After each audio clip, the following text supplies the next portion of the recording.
দক্ষিণবঙ্গের জন্য মেনলি 10 থেকে 13 তারিখের মধ্যে বিক্ষিপ্ত বৃষ্টিপাতের সম্ভাবনা থাকবে।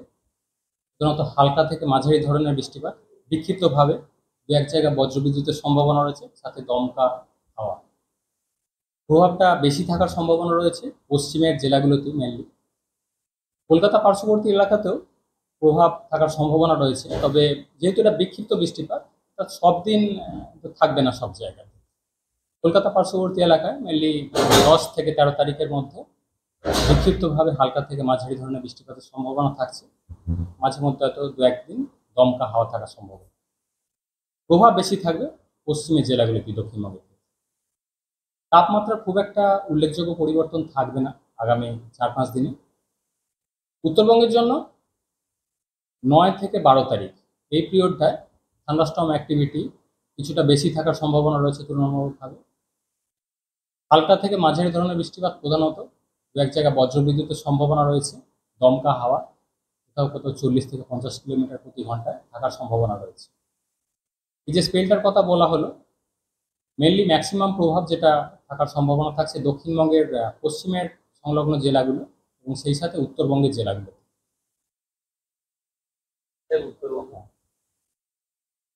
হ্যাঁ, উত্তরবঙ্গের জেলাগুলোতে 9 থেকে 12 তারিখ এই পিরিয়ডটায় প্রভাবটা বেশি থাকার সম্ভাবনা রয়েছে। প্রায় সব জেলাগুলোতেই উত্তরবঙ্গের ক্ষেত্রে প্রভাব থাকার সম্ভাবনা, দমকা হাওয়া, বজ্রবিদ্যুৎ সহ বৃষ্টিপাতের সম্ভাবনা রয়েছে।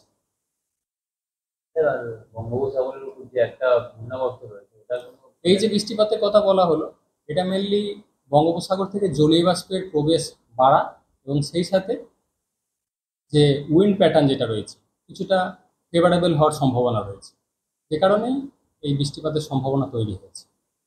বঙ্গোপসাগরে যে সিস্টেম একটা তৈরি হয়েছিল নিম্নচাপ, সেটা বর্তমানে অবস্থান করছে পশ্চিম মধ্য বঙ্গোপসাগরে।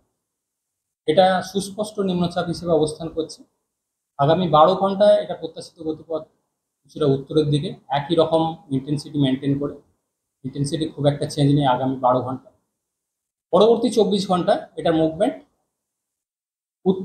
উত্তর পূর্ব দিকে, মধ্য বঙ্গোপসাগরের দিকে, এবং সেই সাথে এর ইন্টেন্সিটি পরবর্তী 24 ঘন্টায় ধীরে ধীরে কমে যাওয়ার সম্ভাবনা রয়েছে।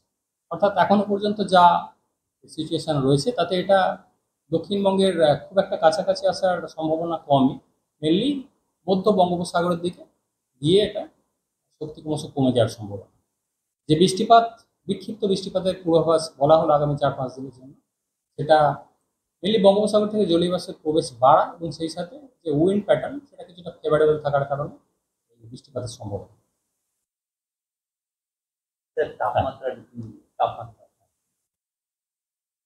তাপমাত্রা খুব একটা পরিবর্তন থাকবে না দক্ষিণবঙ্গের জন্য আগামী 4-5 দিনে।